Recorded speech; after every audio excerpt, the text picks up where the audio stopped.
So I kind of saw a thing on Reddit about why is my electricity prices increasing, and I thought I'd share my expertise. So basically, it's because Excel is wanting to lower their carbon footprint, basically 100% by 2050.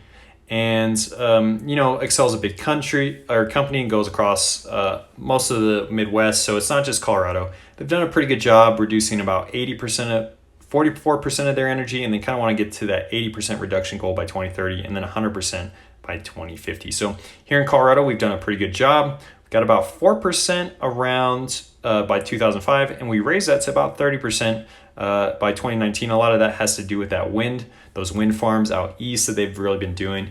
And, that's about a 42% reduction from 2005. So not bad. Unfortunately, though, Hayden does, Excel does have a old nuclear power plant in Platteville. However, it got disbanded in 1989. So it's really just wind and solar from here on out as far as clean energy goes. So, to deal with this 80% reduction in clean energy, they are closing down coal-fired power plants. They were supposed to do that by 2030 and 2036. They kind of boosted them up to 2027 and 2028. So they are closing those down using what's called the Regional Haze Rule. Basically, they're closing the coal plants down as part of the Clean Air Act of 1999. And they're using that Regional Haze Rule to close down those coal plants so, it's not so smoky around the national parks and whatnot. And Denver is pretty bad in air quality.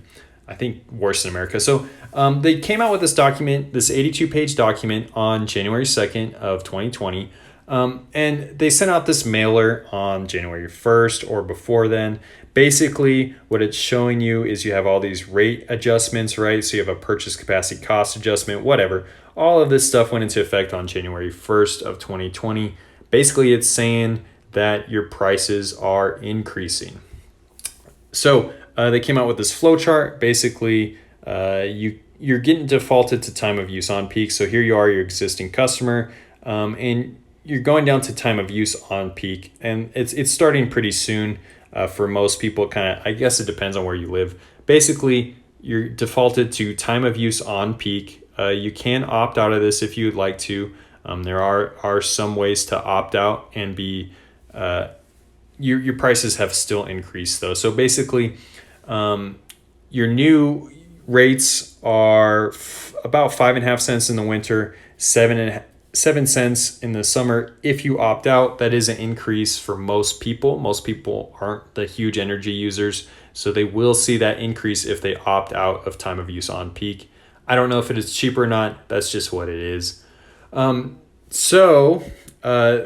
the time of use, they had this nice big trial. Don't worry about any of this stuff on the left. Basically, they came down to a settlement, and for time of use, it's about you have peak rate, shoulder rate, and off-peak rate. In the summer, it's about 14 cents for peak hours, 9 cents for off-peak hours, right? 10 cents, 7 cents, and about 5 cents for off-peak hours. So when our peak hours, again, this is what they settled on. Peak period from 3 p.m. to 7 p.m., the shoulder period from 1 p.m. to 3 p.m., and then the off-peak hours all other times. So basically your electricity is increasing from 1 p.m. to 7 p.m. Dan's family is busy in the morning. Everyone is using electricity at the same time. The demand on the grid is heavy. Your other neighbor, Smooth Samantha, has a family that staggers use. Cooking and getting ready in the morning, laundry during the day, dishes at night. The demand on the grid is nice and smooth. They both used the same amount of energy, but Dan's demand is higher. He stresses the grid more than Samantha and has a bigger impact on... So basically what that video showed you is there is a demand charge too. So you want to reduce that demand in order to lower your electricity bill. And so if you're in a house, you can reduce your demand by spreading out your electricity usage. You can avoid using electricity during peak hours. You can maybe have some smart appliances that use less electricity or a time to start in the middle of the night. You can improve the insulation on your home via your attic and your windows to reduce the heat and cooling electricity use. You can install rooftop solar, Or you can use some energy efficient appliances and light bulbs, such as like a refrigerator is a big one, and LED light bulbs. So if you live in an apartment, in order to kind of save money, you can do a lot of the same behaviors, but you may not be able to make the changes to your home, such as the new windows, new solar panel, new fridge. So really your only course of action is to eat the charge. You can maybe contact your UOS representative and voice your concern. But really, electricity prices have increased. Here's all those representatives if you want to contact them. But basically, yeah, the price of electricity has increased, and it's kind of meant to get that clean energy by 2050.